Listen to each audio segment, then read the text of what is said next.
Good evening all my dear students. कल की class में हम लोगों ने इक्विलिब्रियम कांस्टेंट की कैरेक्टरिस्टिक्स, उनकी प्रॉपर्टीज, उन्हें कौन कौन से फैक्टर्स अफेक्ट करते हैं, इन सब बारे में जानकारी ले ली थी। ठीक है ना। अब हम लोग जा रहे हैं हमारा नेक्स्ट टॉपिक, दैट इज ली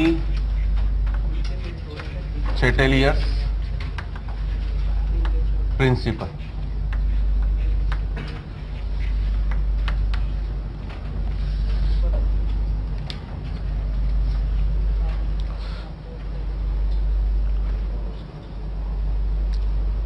ठीक है।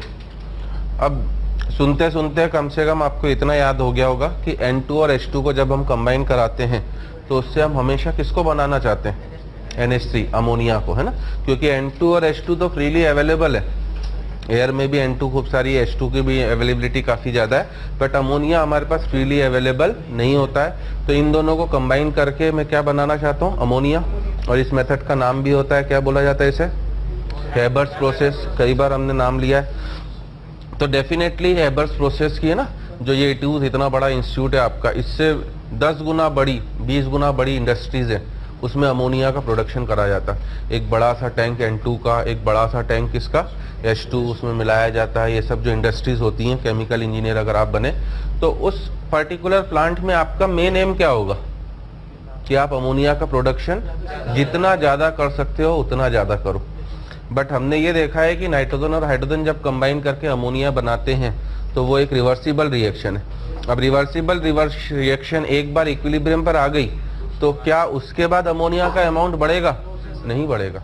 और मुझे तो अमाउंट को क्या करना और बढ़ाना है। तो मुझे अब वो फैक्टर देखने हैं जो बार बार रिएक्शन को किस डायरेक्शन में ले जाएंगे? फॉरवर्ड डायरेक्शन, ताकि लगातार अमोनिया क्या है, ज्यादा से ज्यादा बनते रहे, है ना। तो कल भी मैंने आपको समझाया था, ये पॉइंट इनफैक्ट लिखाया भी था कि अगर आप प्रेशर, वॉल्यूम, मोल्स, कंसंट्रेशन किसी को भी चेंज करते हो, इससे केसी भले चेंज ना हो बट रिएक्शन की डायरेक्शन जरूर चेंज होगी, या तो वो फॉरवर्ड जाएगी या फिर बैकवर्ड। और टेम्परेचर से डायरेक्शन भी चेंज होगी और केसी भी चेंज होगा। ठीक है ना, ये डिफरेंस था। तो ली चैटेलियर्स प्रिंसिपल बेसिकली उन्हीं इफेक्ट को डिस्कस करता है, कब कौन सा चेंज करने पर, किसी रिएक्शन के लिए प्रेशर को चेंज करा तो क्या होगा। क्योंकि दो पॉसिबिलिटीज है, तीन इनफैक्ट हो सकता है, रिएक्शन फॉरवर्ड में जाए, हो सकता है बैकवर्ड, और तीसरी की हो सकता है इक्विलिब्रियम डिस्टर्ब न हो, वैसा का वैसे ही पढ़ा रहे। तो अब हमें यहाँ पर ली चैटेलियर्स प्रिंसिपल में उन सब इफेक्ट्स को देखना है, क्योंकि इक्विलिब्रियम स्टेट किसी भी रिएक्शन की क्या होती है? Most stable state. और एक बार आपका सिस्टम मोस्ट स्टेबल स्टेट पर आ गया तो वो उसे लूज करना आसानी से नहीं चाहेगा। बट आप चाहते हो भैया प्रोडक्ट ज्यादा से ज्यादा बने, तो आप ऐसे फैक्टर्स चेंज करोगे जिससे बार बार रिएक्शन कहाँ जाए? फॉरवर्ड। फॉरवर्ड में जाएगी तो सही, बट कुछ समय बाद वापस क्या एस्टेब्लिश करेगी? इक्विलिब्रियम। जैसे N2 + H2 गिव्स अमोनिया वाली जो रिएक्शन है, इसमें मैं क्या करूंगा, जैसे ही अमोनिया बनेगी उसको कंटेनर से बाहर निकाल दूंगा। ठीक है। और N2 और H2 का कंसंट्रेशन लगातार क्या करूंगा? बढ़ाते जाऊंगा। पहली बार इक्विलिब्रियम आया, मैंने NH3 को बाहर निकाल दिया, N2 H2 को डाल दिया। दोनों फैक्टर सपोर्ट कर रहे हैं कि रिएक्शन किस डायरेक्शन में जाएगी? फॉरवर्ड। अगर मैंने प्रोडक्ट को कम करा तो भी रिएक्शन फॉरवर्ड में भागेगी, और रिएक्टेंट को बढ़ाया तो भी रिएक्शन फॉरवर्ड में भागेगी। तो अमोनिया का प्रोडक्शन लगातार क्या होता जाएगा? बढ़ता जाएगा। तो ली चैटेलियर प्रिंसिपल ये बोलता है कि whenever any reaction comes at equilibrium and if you are changing any factor then equilibrium of the reaction will be disturbed, but it will again try to re-establish the equilibrium by opposing the change you are implying on the reaction। आप जो change उसके ऊपर apply कर रहे हो उसके opposite आपकी reaction करेगी, उल्टा, ताकि उसका इफेक्ट जल्दी से जल्दी क्या हो सके? कैंसल। मतलब उल्टा करने का मतलब क्या? अगर आप किसी चीज को बढ़ा रहे हो तो रिएक्शन उस चीज को घटाएगी, आप घटा रहे हो तो रिएक्शन बढ़ाएगी, ताकि इफेक्ट क्या हो सके? जल्दी से जल्दी न्यूट्रलाइज हो सके और इक्विलिब्रियम फिर से क्या हो सके? एस्टैब्लिश, है ना। एक रियल लाइफ का एग्जांपल दूं कि घर में जैसे आप पगला जाओ और टीवी तोड़ने बैठ जाओ तो क्या होगा? घर वालों के दायित्व क्या होगा, है ना। वो आपको समझाएंगे, बुझाएंगे कि अभी मैं तोड़ बेटा, कल मिलके तोड़ेंगे। ऐसे ही कुछ करेंगे कि ताकि उस समय के लिए आप चुप हो जाओ और इक्विलिब्रियम फिर से क्या हो जाए? एस्टैब्लिश। और शाम तक आपको पागल खाने भेज देंगे अगर, क्योंकि टीवी तोड़ना घर में रखी हुई, अगर आप ऐसी बातें कर रहे हो इलॉजिकल, तो आप पागल हो तभी बात कर रहे होगे, है ना। या दूसरे लाइफ टर्म से बोलूं कि आप IIT की तैयारी कर रहे हो इस वक्त, JEE की, आप JEE क्लियर कर लेते हो, IIT के अंदर पहुंच गए, 4 साल बाद जॉब भी लग गई 1.5-2 लाख महीने की, तो वो स्टेट आपके लिए कौन सी स्टेट हो गई? इक्विलिब्रियम। है ना। यहाँ पे तो आप एक दिन आते हो एक दिन नहीं आते हो, आपका जन्म सिद्ध अधिकार है बिना सूचना दिए कि कल मेरा हाथ दुख रहा था, कल मेरा पाँव दुख रहा था, कल गर्लफ्रेंड मिल गई थी मेरे को, कल गर्लफ्रेंड ने मिलने से मना कर दिया था, उसके दुख में नहीं आया, जो भी एटसेट्रा एटसेट्रा रीजन आपके। बट वहाँ पर आप कंपनी में ये सब रीजन नहीं दे सकते हो। आपने 2 दिन बिना नोटिस दिए बिना इन्फॉर्मेशन दिए नहीं गए तो आपकी जॉब तुरंत क्या होगी, गई। ठीक है ना। अब जॉब चली जाएगी तो खुश तो ना होंगे, पार्टी तो ना मनाएंगे, ठीक है ना, कि अरे अच्छा हुआ गई, है ना। अगर जॉब किसी कारणवश छूट भी जाती है, क्योंकि वो इक्विलिब्रियम स्टेट है, मोस्ट स्टेबल, छूट भी गई तो क्या करोगे आप अगले दिन वापस या तो पहला काम बॉस के जाके हाथ पैर जोड़ोगे, या फिर अगर वो नहीं माना तो आप अगले दिन वापस दूसरे जॉब की तलाश करोगे। यही काम रिवर्सिबल रिएक्शन का भी है कि अगर किसी कारणवश इसका इक्विलिब्रियम डिस्टर्ब हो गया तो ये ऐसे रिएक्ट करेगी कि फिर से इक्विलिब्रियम जल्दी से जल्दी एस्टैब्लिश हो, और उसके लिए जो चेंज आप करोगे उसका अपोजिट रिएक्शन करेगी। ठीक है ना। तो ये हमारा सीधा सीधा लॉजिक है, क्योंकि पहले लॉजिक समझ में आ जाए, बाकी तो 5 केसेस देखने हैं मुझे। तो अब मैं स्टेटमेंट लिखा दूं, लिख लेना है ना, कि equilibrium state of any reversible reaction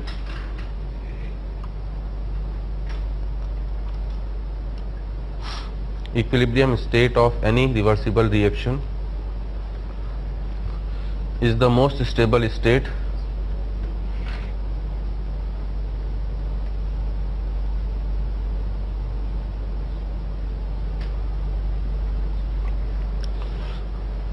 equilibrium state of a reversible reaction is the most stable state, and if any change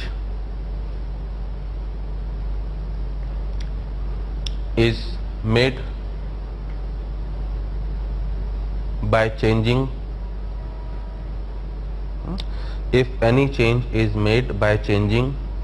pressure oblique volume oblique temperature oblique moles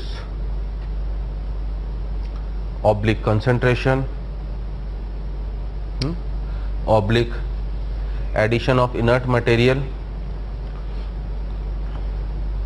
ठीक है ना। तो बेसिकली ये 5 फैक्टर हैं आपके, pressure, volume, temperature, moles, concentration, oblique addition of inert material. इसमें pressure और volume का इफेक्ट सेम होगा, क्योंकि जो इफेक्ट प्रेशर को बढ़ाने का होता है वही इफेक्ट वॉल्यूम को घटाने का, बिकॉज पी और वी एक दूसरे के इनवर्सली प्रोपोर्शनल। और मोल्स और कंसंट्रेशन का भी इफेक्ट सेम ही है, क्योंकि moles is directly proportional to किसके, कंसंट्रेशन। तो एक फैक्टर पी और वी का होगा, एक फैक्टर मोल्स या कंसंट्रेशन का, एक फैक्टर टेम्परेचर का, 3, और चौथा factor addition of inert material. ठीक है ना। इनर्ट मटेरियल का मतलब जो रिएक्शन में नहीं है बट बाहर से आपने डाला है और किसी के साथ रिएक्ट भी न करे, उसको इनर्ट बोला जाएगा। ठीक है ना। तो इनमें से आप किसी को भी चेंज करते हो, if any change is made to a reaction by changing this then, आगे लिखना, then equilibrium of the reaction will be disturbed,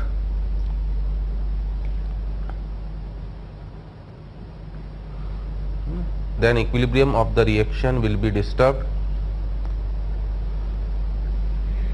and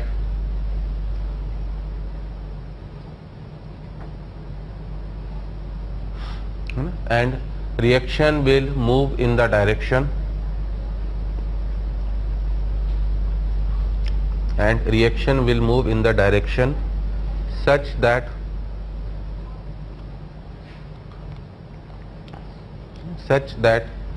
equilibrium again established,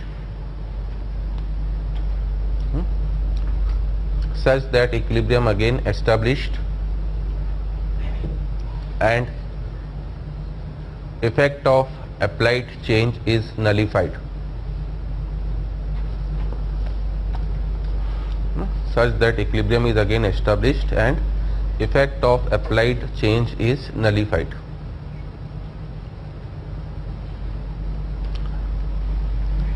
ठीक है ना।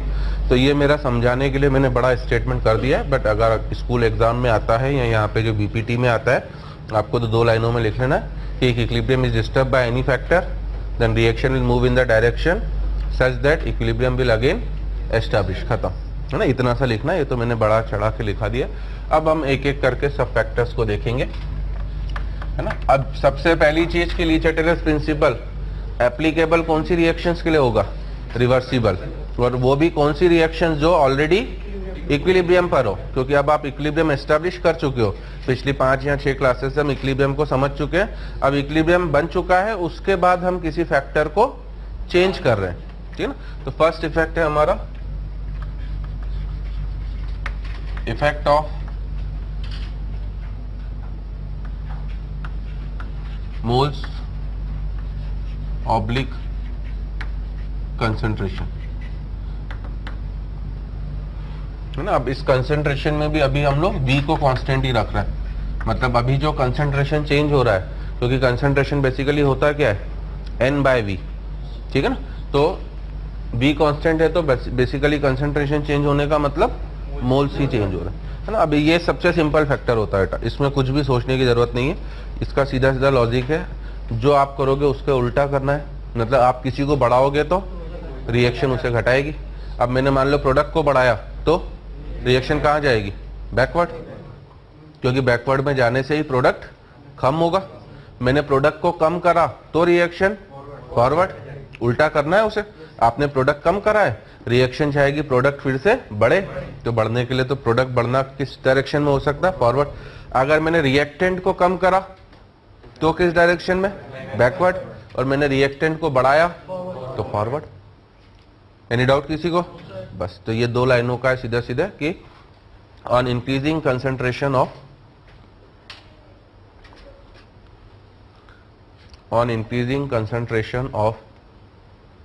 reactant,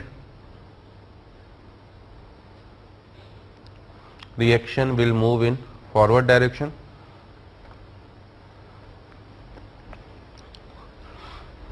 On increasing concentration of reactant, reaction will move in forward direction, and on increasing concentration of product, reaction will move in backward direction.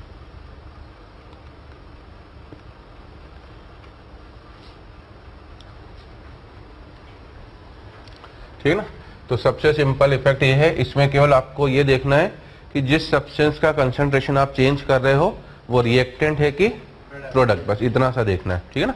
इसलिए आप column wise भी लिख सकते हो effect जो आप कर रहे हो और उससे चेंज क्या पड़ेगा वो, है ना। Square bracket R, what is the meaning of square bracket R, concentration of reactant, ठीक है ना। अगर मैं इसे अप एरो मतलब बढ़ा रहा हूं तो रिएक्शन किस डायरेक्शन जाएगी, फॉरवर्ड, ठीक है ना। अगर मैं रिएक्टेंट के कंसंट्रेशन को घटा रहा हूं तो रिएक्शन किस डायरेक्शन में जाएगी, बैकवर्ड, ठीक है ना। अगर मैं प्रोडक्ट के कंसंट्रेशन को बढ़ा रहा हूं तो बैकवर्ड, और अगर मैं प्रोडक्ट के कंसंट्रेशन को घटा रहा हूं तो फॉरवर्ड।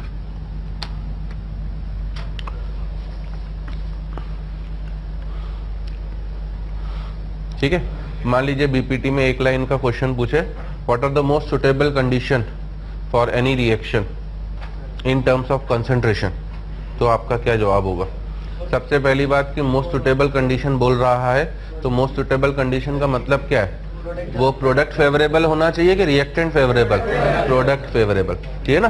तो आप क्या जवाब लिखोगे, आप जवाब लिखोगे increased concentration of reactant. Reactant जितना बढ़ाओगे रिएक्शन उतनी फॉरवर्ड डायरेक्शन में जाएगी, और डिक्रीज कंसंट्रेशन ऑफ प्रोडक्ट, है ना। तो अब डिक्रीज कंसंट्रेशन बोलना अच्छी टर्म नहीं है, इंडस्ट्रियल टर्म्स में इसे बोला जाएगा continuous removal of product.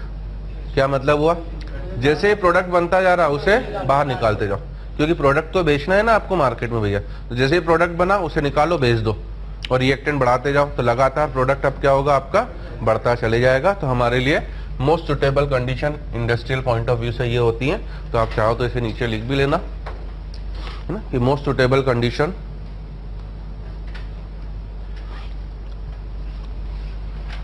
in terms of concentration, most suitable condition in terms of concentration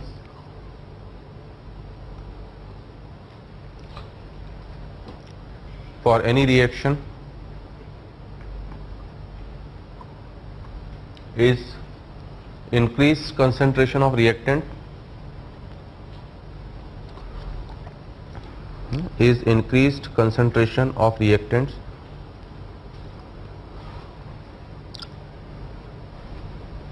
ठीक है and continuous removal of product.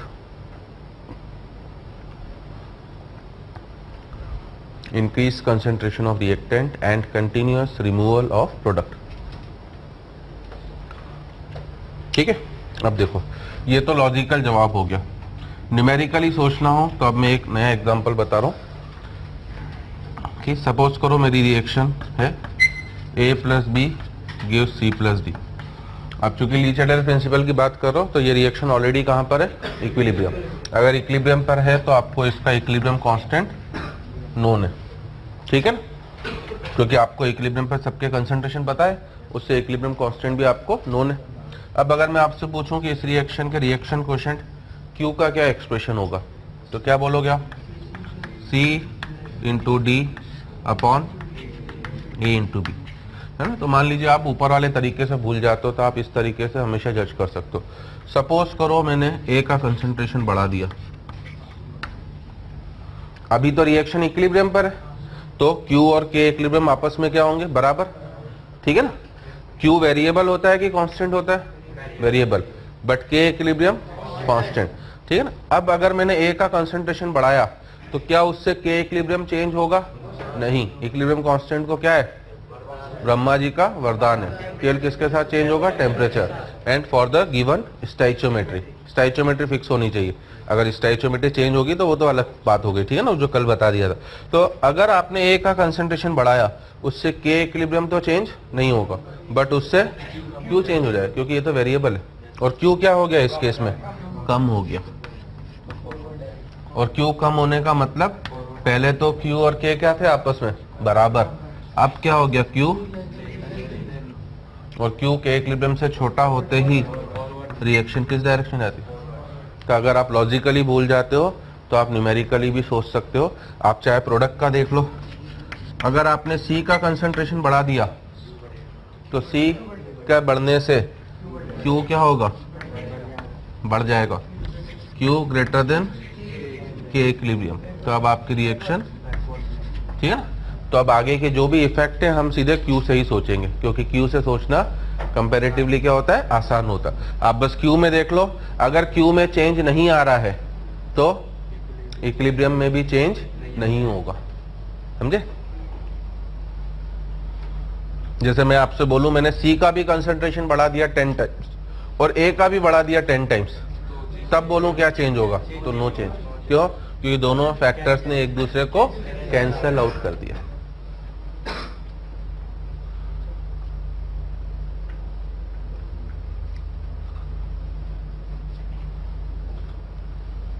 बंद कर दे बेटा एसी अब।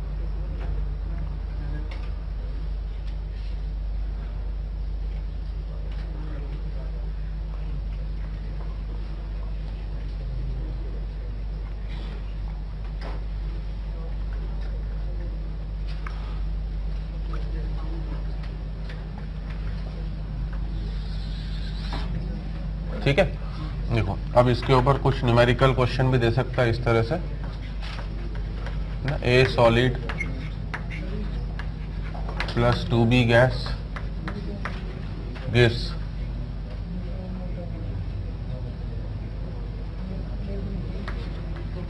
C gas plus D liquid, ठीक है ना। इस तरह से एक रिएक्शन दी हुई है।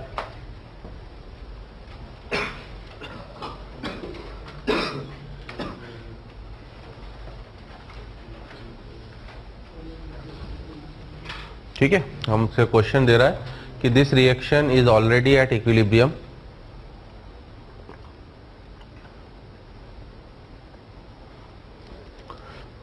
This reaction is already at equilibrium, शुरू में इक्विलिब्रियम पर है ये, ठीक है। आगे बोल रहा है equilibrium of the reaction is disturbed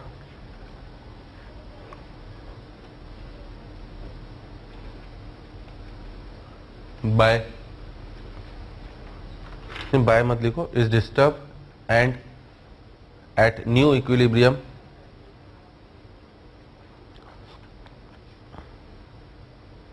concentration of B and at new equilibrium concentration of B is double of initial concentration.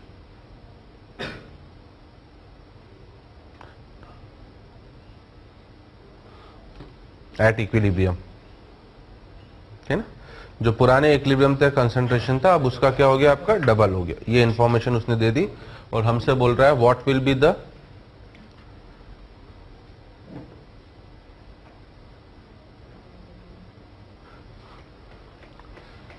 है ना new concentration of C at equilibrium,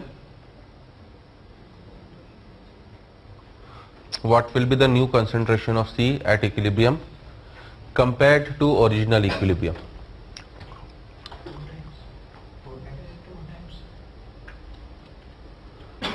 Compared to original equilibrium, है ना। तो बिल्कुल सही, कई बच्चों ने ओरली जवाब दे दिया। कितने टाइम्स? 4 टाइम्स, है ना। क्यों? अगर आप इस रिएक्शन के केसी का एक्सप्रेशन लिखोगे तो क्या होगा? एक्सप्रेशन पूछ रहा हूं पहले, क्या होगा expression? Concentration of C into D बोल रहे हो माही, कीड़े पड़ेंगे तेरे को, है? कब से तो चश्मा हिला रहा, फिर बोल रहा देखा नहीं देखा। हाँ, तो केसी का एक्सप्रेशन क्या होगा हमारा? Concentration of C into B का क्या स्क्वायर, न डी आएगा ना ए आएगा। क्यों नहीं आएंगे? सॉलिड है। अब अगर मैंने इक्विलिब्रियम को डिस्टर्ब करा तो बी और सी का कंसंट्रेशन तो चेंज हो जाएगा, क्योंकि रिएक्शन या तो फॉरवर्ड में जाएगी या बैकवर्ड में जाएगी, इतना तो कंफर्म है, ठीक है। बट क्या केसी चेंज होगा? केसी चेंज होगा? नहीं, केसी तो क्या होगा? कांस्टेंट, क्योंकि ये केवल किसके साथ चेंज होता है? टेम्परेचर। तो ऐसे सब क्वेश्चन में आपको इक्विलिब्रियम डिस्टर्ब होने वाले में यही कॉन्सेप्ट लगाना है कि केसी को कांस्टेंट रखना है। तो आप बोलोगे this value at first equilibrium will be equal to this value at कहां पर? Second equilibrium. आ रही मेरी बात समझ में? जब भी इक्विलिब्रियम डिस्टर्ब करके कोई भी नया क्वेश्चन दे रहा है, जब तक टेम्परेचर चेंज नहीं हो रहा है, उन सब क्वेश्चन को करने का यही लॉजिक है कि आपको केसी की वैल्यू को क्या रखना है? कांस्टेंट। और कांस्टेंट रखने का तरीका, जो भी एक्सप्रेशन हो उसको फर्स्ट इक्विलिब्रियम सेकेंड, अगर मैं और डिस्टर्ब करके थर्ड पे ले जाता हूं तो इक्वल टू थर्ड भी लिखूंगा। अब जो जो बोला है वो लिख दो। अगर मैं मान लेता हूं कि B का इनिशियल कंसंट्रेशन x है, तो ये x स्क्वायर, और C का मैंने मान लिया y है, तो y upon X square will be equal to, अब B का नया कंसंट्रेशन कितना हो गया? 2x। उसने क्या बोला है कि B का कंसंट्रेशन न्यू इक्विलिब्रियम पे ओरिजिनल वाले से डबल हो गया, तो अब B के नए कंसंट्रेशन को कितना लिखूंगा मैं? 2x का होल स्क्वायर, और इसको कुछ मैं y डैश मान लेता हूँ, सही है। तो एक्स स्क्वायर क्या हो गया? कैंसल। तो y dash will be equal to किसके बराबर हो गया? 4 टाइम्स y। तो उसने यही पूछा है आपसे कि C का नया concentration compared to original equilibrium कितने टाइम्स हो गया? तो हम लोग क्या बोलेंगे? 4 टाइम्स बढ़ गया। आया कॉन्सेप्ट समझ में सभी को? तो जब भी इक्विलिब्रियम डिस्टर्ब होगा, कोई भी न्यूमेरिकल क्वेश्चन आए, तो उसका लॉजिक यही होगा, केसी क्या रखोगे? कांस्टेंट, क्योंकि केसी केवल और केवल टेम्परेचर के साथ चेंज होता है, ठीक है। This is our first effect, that is effect of moles oblique concentration. अब आ रहे हैं हम लोग सेकेंड,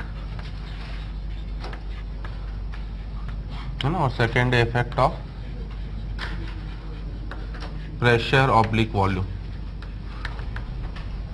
है ना। मुझे समझाने में 1 घंटा लग जाएगा लगभग, बट आपको फाइनली 5 लाइनें याद रखनी है। जैसे अब मोल्स या कंसंट्रेशन का इफेक्ट याद रखने के लिए आपको सबसे पहले ये देखना है कि जिसका चेंज कर रहे हो कि वो रिएक्टेंट है कि प्रोडक्ट है, और बढ़ा रहे होगे तो घटेगा, घटा रहे होगे तो बढ़ेगा, है ना। अब अगर प्रेशर और वॉल्यूम का इफेक्ट देखना है भैया, तो सबसे पहले प्रेशर या वॉल्यूम का इफेक्ट देखने के लिए आपको रिएक्शन का नेचर देखना पड़ेगा। नेचर मतलब किस टाइप की है, क्योंकि रिएक्शन 3 तरह की हो सकती है, delta N G equal to 0 या ग्रेटर देन 0 या less than 0।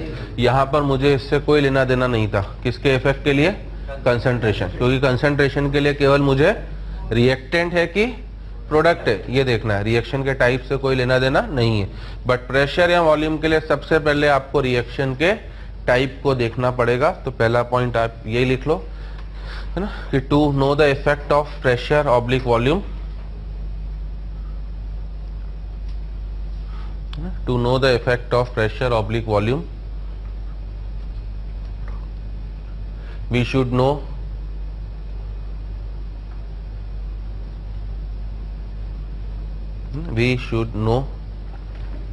type of reaction.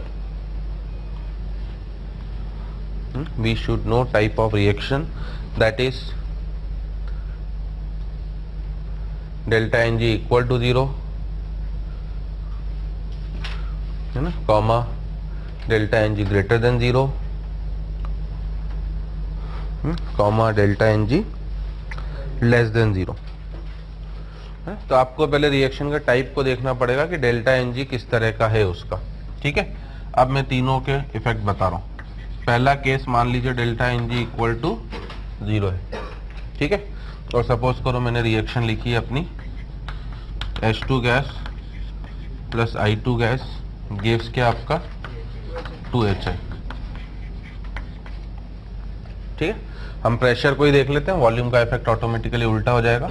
तो प्रेशर के लिए अगर मैं आपसे इस रिएक्शन के Kp का एक्सप्रेशन पूछूं तो क्या होगा? Kp का expression number of moles of, in fact Kp कह रहा हूं, है ना, Q का expression Qp, number of moles of H2, sorry H2 बोल रहा हूँ क्या, HI का होल स्क्वायर, नीचे क्या आएगा मेरा, number of moles of H2 into number of moles of I2। Pressure का आएगा ऊपर की नीचे, कहीं नहीं आएगा, है ना। प्रेशर तो कब आएगा? जब पावर क्या होती है, यानी इक्वल, तब वॉल्यूम भी आता है और प्रेशर भी। अभी पावर क्या है? इक्वल। ठीक है, अब मेरा क्वेश्चन है कि अगर मैंने प्रेशर को चेंज करा तो क्या Q चेंज होगा?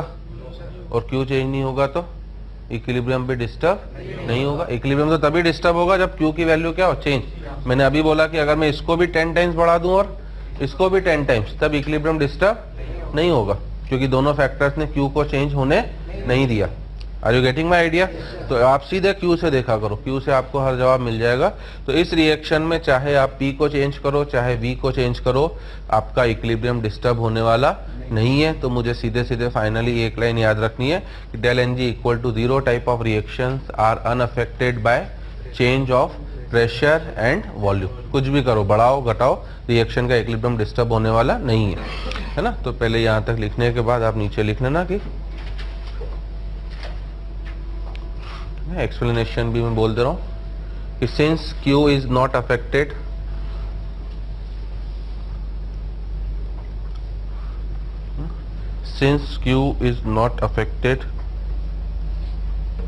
by change of P oblique V, which means since Q is not affected by change of P oblique V, which means equilibrium of the reaction is not affected, which means equilibrium of the reaction is not affected. So del Ng equal to 0 type of reaction. So del Ng equal to 0 type of reactions are independent from pressure oblique volume.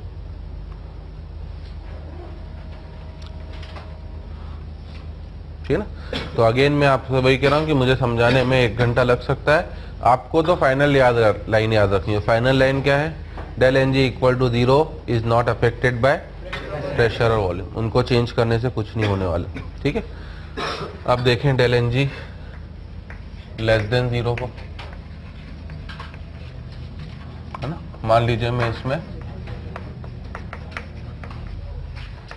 N2 वाली Haber process वाली reaction ही ले रहा हूं, N2 gas plus 3H2 gas, KS2NH3 gas, है ना। अगर मैं इसके QP का एक्सप्रेशन लिखूं तो क्या होगा? QP का expression number of moles of NH3 का whole square upon number of moles of N2 into number of moles of H2 का होल क्यूब, है ना। मैंने पहले हमेशा V को सोचने का बोला है। अगर V आना होता तो कहाँ आता? ऊपर, और पावर कितनी देती? 2, ठीक है ना। बट हम लोग QP का लिख रहे हैं, तो अगर V ऊपर आ रहा है तो P नीचे आएगा, पावर कितनी रहेगी? 2, और साथ में टोटल नंबर ऑफ मोल्स, ठीक ना। पहले हमने AB के टर्म्स में लिखा था, अब अननोन के टर्म्स में लिख रहे हैं, क्योंकि अभी हमें उसकी जरूरत नहीं है, केवल एक्सप्रेशन की जरूरत है। अब आप मुझे बताओ कि मैंने P को बढ़ा दिया, मैं प्रेशर का इफेक्ट देखना चाह रहा हूँ। अभी मैंने और किसी को चेंज नहीं करा, ठीक है ना। मैं तो P को बढ़ाने का इफेक्ट देखना चाहता हूँ कि P बढ़ते ही रिएक्शन पर क्या इफेक्ट होगा। तो जैसे ही मैंने P को बढ़ाया, QP की वैल्यू क्या हो गई? कम हो गई। QP कम होने का मतलब ही है कि QP अब KP से कम हो गया, और KP से कम होते ही रिएक्शन किस डायरेक्शन में चली गई? फॉरवर्ड। अगर इसीलिए किसी को हेबर प्रोसेस से, आपने 9वीं 10वीं में भी पढ़ी होगी हेबर प्रोसेस, और किसी को बेस्ट सुटेबल कंडीशन पता हो ना, तो हमेशा बोला जाता है कि अमोनिया का फॉर्मेशन हमेशा हाई प्रेशर पर होता है। क्योंकि आपको यहाँ से दिख रहा है, आप जितना प्रेशर बढ़ाओगे उतनी ही आपकी रिएक्शन क्या होगी? फॉरवर्ड डायरेक्शन में क्या होती जाएगी? शिफ्ट होती चली जाएगी, ठीक है ना।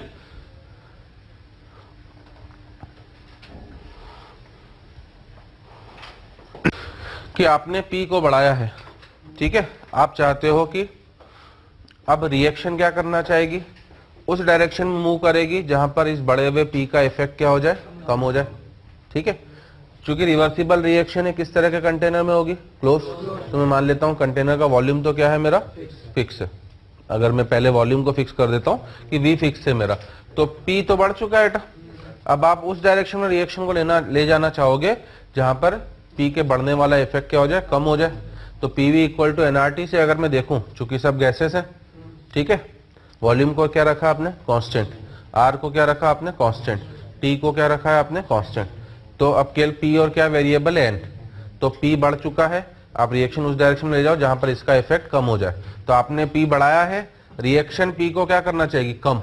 अब P कम हो सकते हैं, क्योंकि प्रेशर और मोल्स डायरेक्टली क्या है? प्रोपोर्शनल। तो मोल्स कम हो जाए तभी तो P भी कम हो जाएगा। और डेल NG लेस देन 0 वाली रिएक्शन के लिए मैंने क्या रूल बोला था? कि इनमें हमेशा मोल्स क्या होते हैं? कम हो जाते हैं। अगर आपने शुरू में इसके A और इसके B लिए थे तो इक्विलिब्रियम पर क्या होगा? A minus x, B minus 3x और 2x। तो पहले से मोल्स क्या हो गए? कम। जितनी ज्यादा रिएक्शन फॉरवर्ड डायरेक्शन में जाएगी, x की वैल्यू उतनी ही क्या होगी? ज्यादा। तो नेट मोल्स क्या होते जाएंगे मेरे? लगातार कम होते जाएंगे, ताकि ये बढ़े हुए प्रेशर का इफेक्ट क्या हो जाए मेरा? कैंसल हो। तो लॉजिकली भी आप सोच सकते हो, बट उसमें टाइम ज्यादा लगता है, कंफ्यूजन ज्यादा होता है, आपको ये ध्यान रखना है। और इसके बाद मेन तो आपको फाइनल लाइन याद रखनी है। अब क्या कि del NG less than 0 type of reaction are best suitable at high pressure and low volume. आप ये पूरी दुनियादारी भूल जाओ, बस ये आखिरी लाइन याद रखनी है कि डेल NG लेस देन 0 वाली रिएक्शन हाई प्रेशर और किस पे सुटेबल होंगी? लो वॉल्यूम, है ना। वॉल्यूम इसलिए नहीं बता रहा हूं क्योंकि जो प्रेशर का इफेक्ट है उसका अपोजिट वॉल्यूम। तो फाइनल बस लास्ट लाइन आप यही लिखोगे, है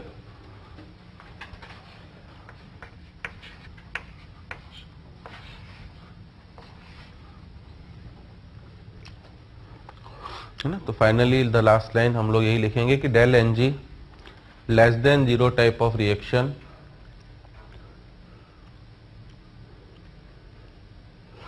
del NG less than 0 type of reaction are best suitable at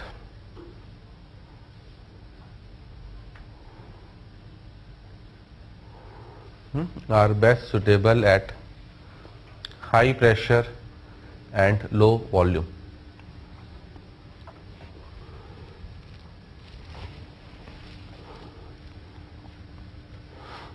del NG less than 0 type of reaction are best suitable at high pressure and low volume, है ना। और याद रखने का कोड है हमारा HPLV, ठीक है। डेल NG लेस देन 0 के लिए हाई प्रेशर और लो वॉल्यूम।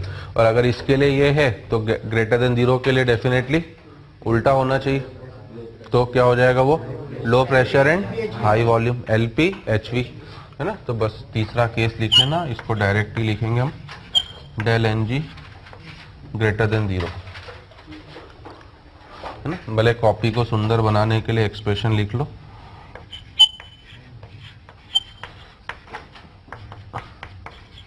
है ना।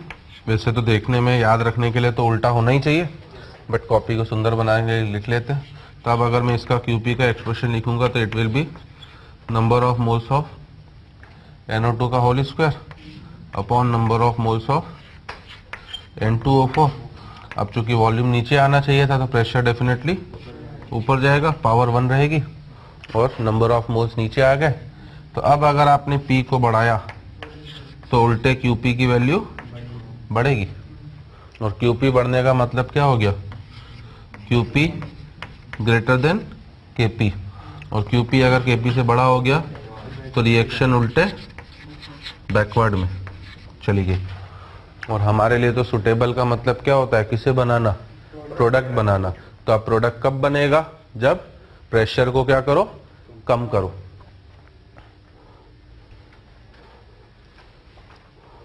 Hence del Ng greater than 0 type of reaction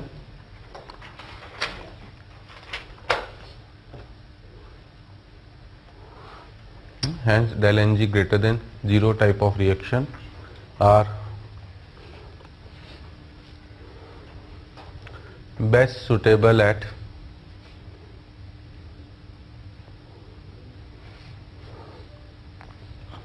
low pressure, high volume।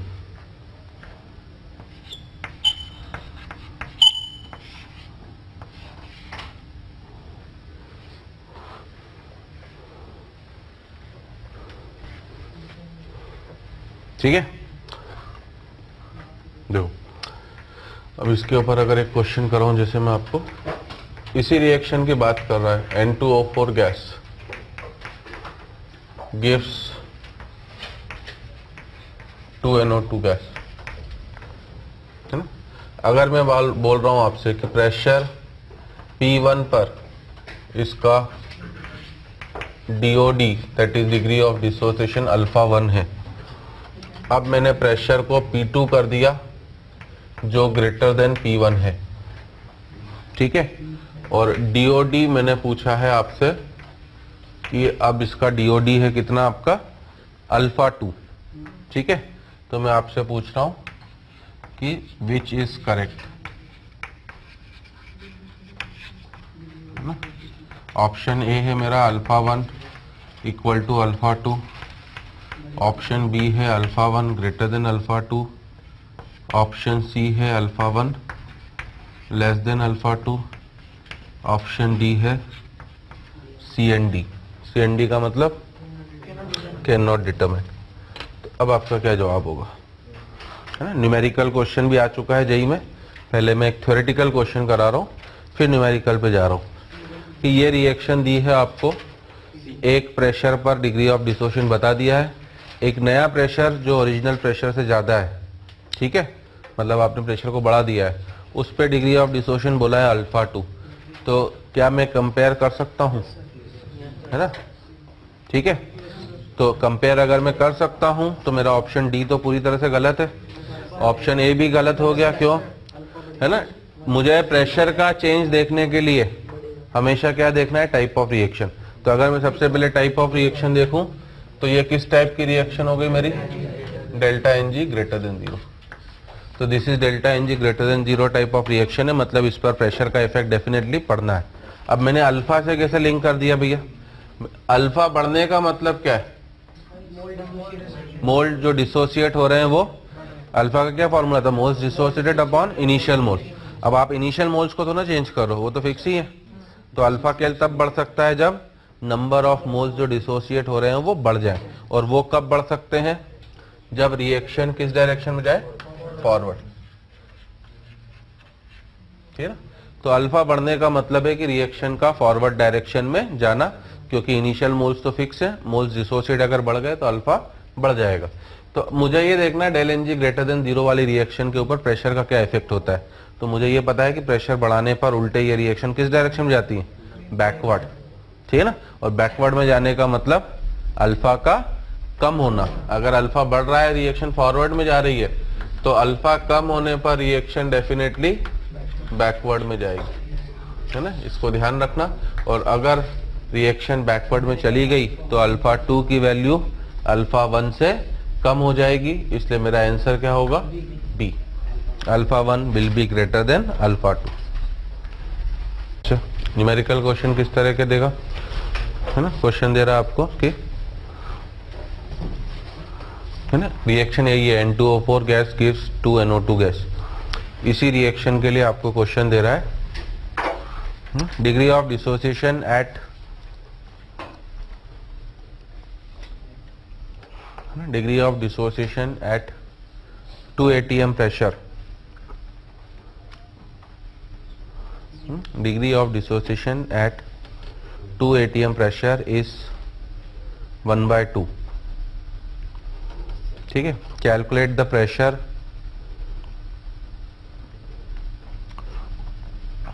Calculate the pressure at which, calculate the pressure at which its degree of dissociation, calculate the pressure at which its degree of dissociation will be 3/4।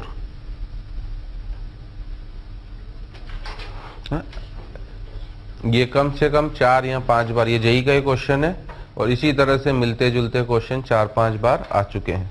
एक pressure पर alpha given है, एक नए pressure पर alpha पूछेगा, या alpha देगा तो प्रेशर पूछेगा।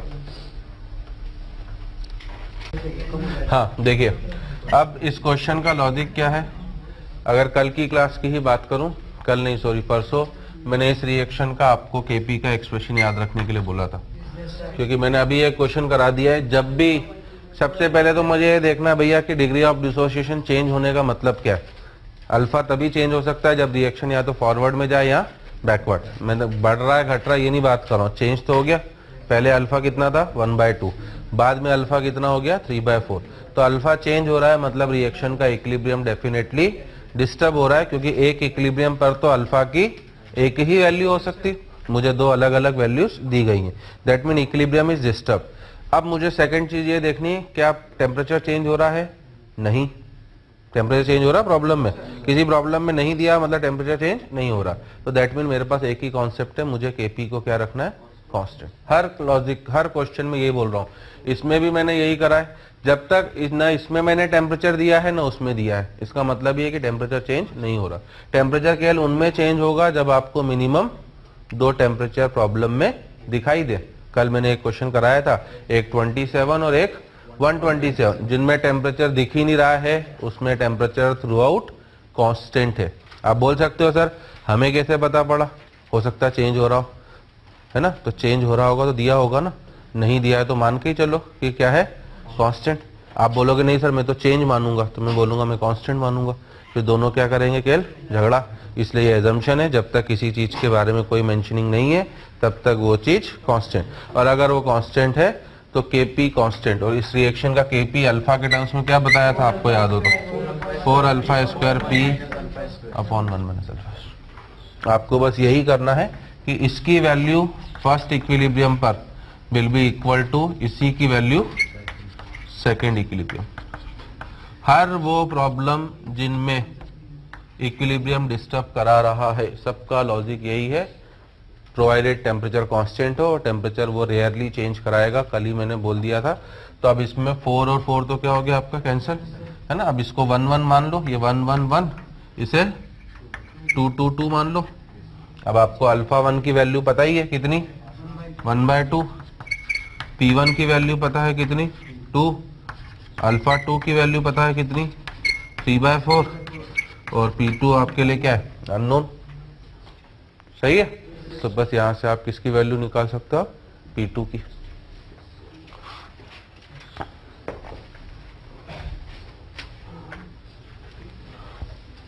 चल रहा हूं क्योंकि न्यूमेरिकल क्वेश्चन भी जेई में आ चुके हैं, और लॉजिक यही है बस केपी को या केसी को कांस्टेंट रखना।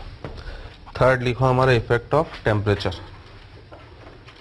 और ये वही इफेक्ट है जो मैं ऑलरेडी कल आपको एक्सप्लेन कर चुका हूं। कल क्या एक्सप्लेन करा था, एंडोथर्मिक रिएक्शन किस टेम्परेचर पर सुटेबल होती है, high.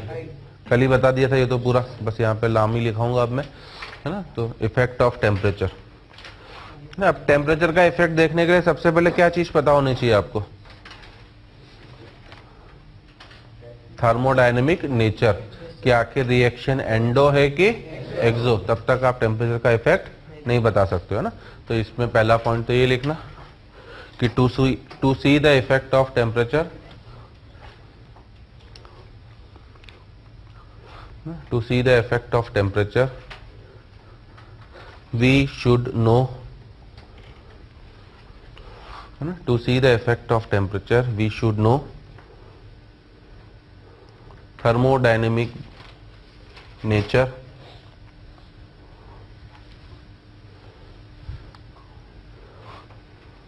that is delta H of the reaction.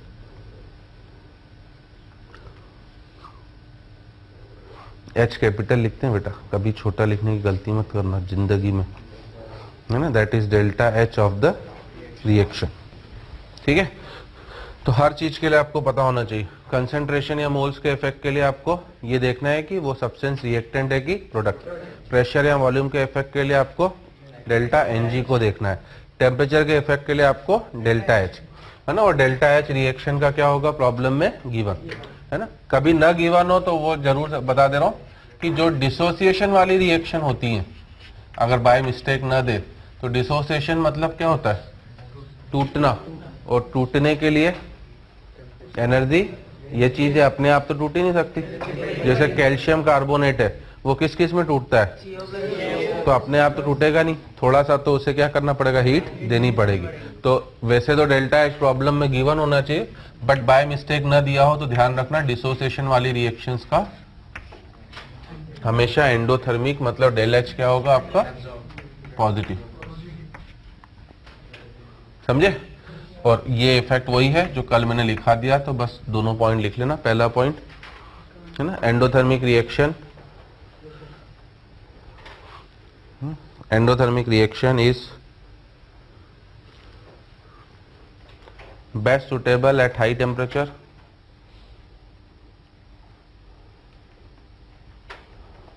endothermic reaction is best suitable at high temperature and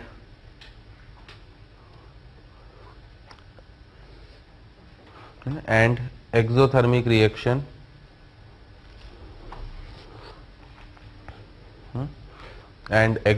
reaction is best suitable at low temperature.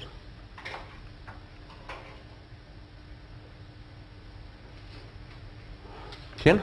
तो इसका पूरा एक्सप्लेनेशन कल मैं दे चुका हूँ, दैट्स व्हाई हम लोग इसमें डेप्थ में नहीं जा रहे हैं। और लास्ट एंड फाइनल लिखना हमारा effect of addition of inert material.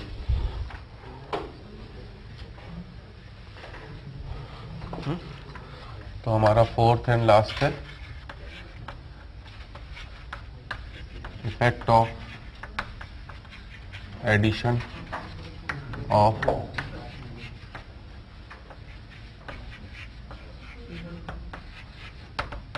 Inert material.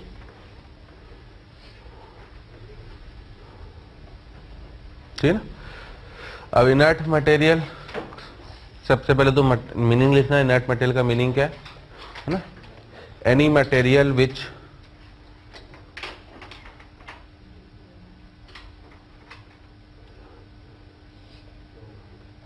है ना, any material which does not react with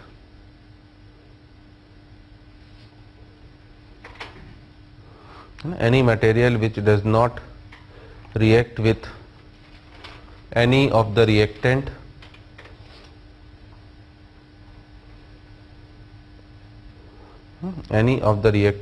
or product present in the reaction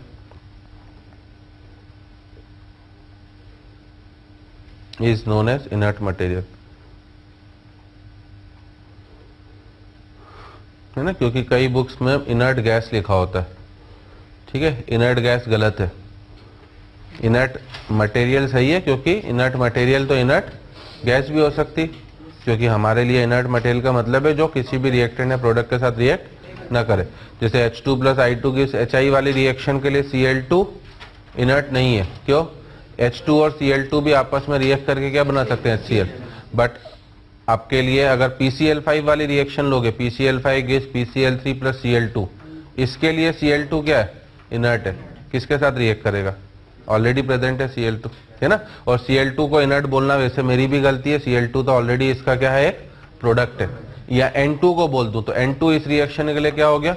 inert हो गया, क्योंकि N2 इन तीनों में से किसी के साथ भी रिएक्ट नहीं करता, है ना। ये हमें सोचने की जरूरत नहीं है, तो बस बता रहा हूं, वो तो इनर्ट वर्ड ही देगा आपको। अब इनर्ट मटेरियल का सबसे पहला काम क्या होगा? अगर मेरे पास एक कंटेनर में रिएक्शन चल रही है और मैंने उसके अंदर कोई चीज डाल दी, तो सबसे पहला इफेक्ट क्या पड़ेगा? वो टोटल नंबर ऑफ मोल्स को जाके क्या कर देगा? बढ़ा देगा, है ना। तो सेकेंड पॉइंट ये लिखना, on addition of inert material total number of moles increases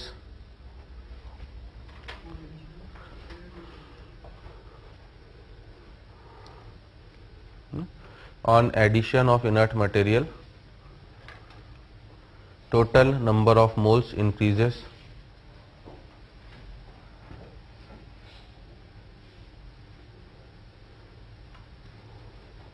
ठीक है, second point.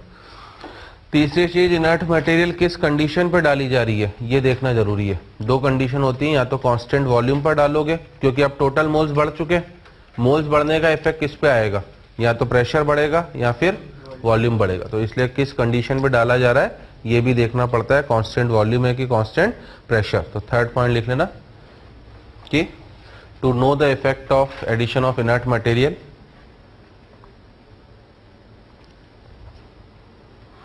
to know the effect of addition of inert material, type of reaction bracket में डेल्टा Ng। तो इनर्ट मटेरियल के effect के लिए सबसे पहले आपको रिएक्शन का टाइप, मतलब ब्रैकेट में आपका delta Ng, as well as condition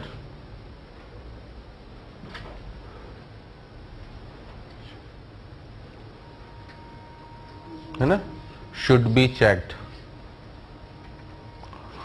तो इनर्ट मटेरियल के इफेक्ट के लिए आपको दो चीजें चेक करनी पड़ेंगी, पहले तो रिएक्शन का डेल्टा Ng, दूसरा कंडीशन, किस कंडीशन पर डाल रहे हो, और वो कंडीशन हमारे पास दो है ना। पहली कंडीशन है आपकी कांस्टेंट वॉल्यूम, है ना। तो इसको मैं एक्सप्लेन नहीं करूंगा, इसको के लिए याद रखने के लिए बोलूंगा। पहला लिखना आप अपना कांस्टेंट वॉल्यूम, ठीक है। और इसमें लिखना no addition of inert material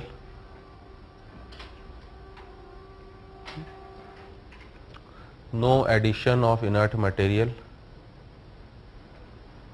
at constant volume, no effect of addition of inert material at constant volume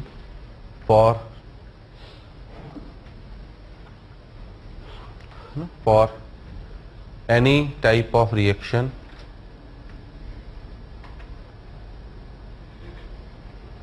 no effect of addition of inert material at constant volume for any type of reaction।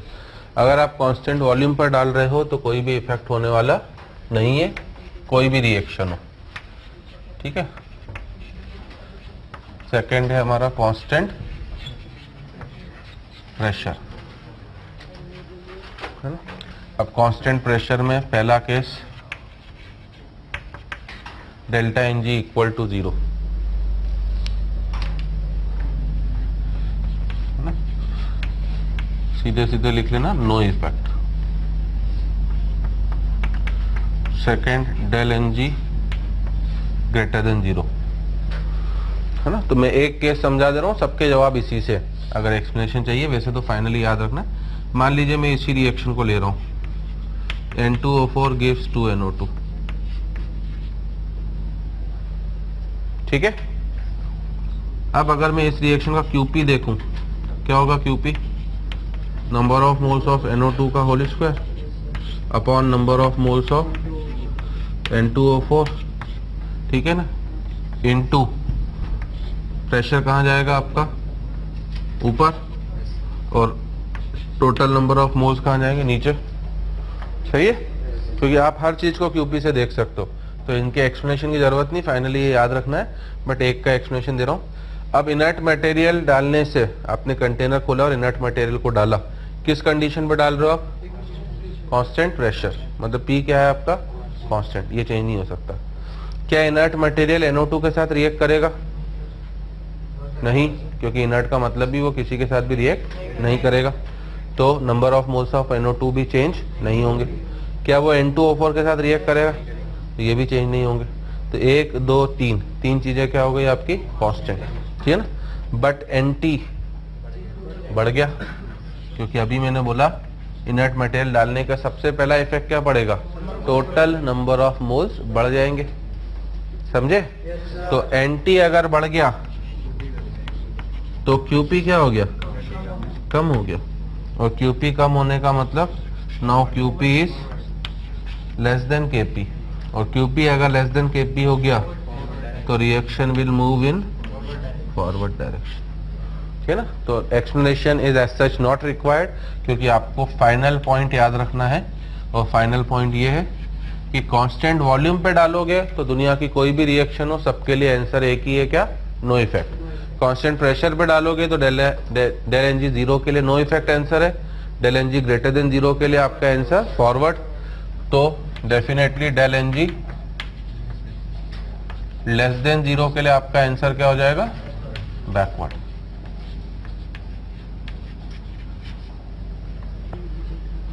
ठीक है ना, क्योंकि आप इसी logic से उसे भी कर सकते हो, आप इनके 6 केस इस लॉजिक से कर सकते हो, मैंने इसलिए एक्सप्लेनेशन एक का दिया है। तो this is our complete discussion of किसका, ली चैटर्स प्रिंसिपल, है ना, जो मैंने बोला ही था कि मुझे टाइम लगेगा। अब आपको फाइनल पॉइंट्स क्या क्या याद रखने हैं, लिखने में तो खूब लिख लिया। पहला कि कंसंट्रेशन के लिए रिएक्टेंट है कि प्रोडक्ट, ये देखोगे, अगर रिएक्टेंट बढ़ाओगे तो फॉरवर्ड, घटाओगे तो बैकवर्ड, प्रोडक्ट घटाओगे तो फॉरवर्ड, प्रोडक्ट घटाओगे तो बैकवर्ड।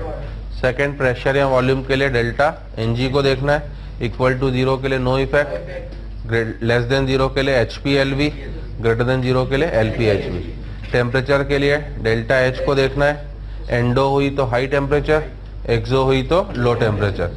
इनर्ट मटेरियल के लिए आपको डेल्टा NG को भी देखना है और कंडीशन भी। कांस्टेंट वॉल्यूम पर डालोगे तो नो इफेक्ट, कांस्टेंट प्रेशर पे डालोगे तो डेल NG 0 के लिए नो इफेक्ट, ग्रेटर देन 0 के लिए फॉरवर्ड, लेस देन 0 के लिए बैकवर्ड। तो अल्टीमेटली ये आपको बस 8-10 पॉइंट अपने बॉक्स में बना के लिख लेना, यही याद रखने हैं। और न्यूमेरिकल क्वेश्चंस की थीम क्या है, कोई भी न्यूमेरिकल क्वेश्चन होगा KC या KP को क्या रखना है आपको, कांस्टेंट, ठीक है ना। तो हम लोग यहाँ से नेक्स्ट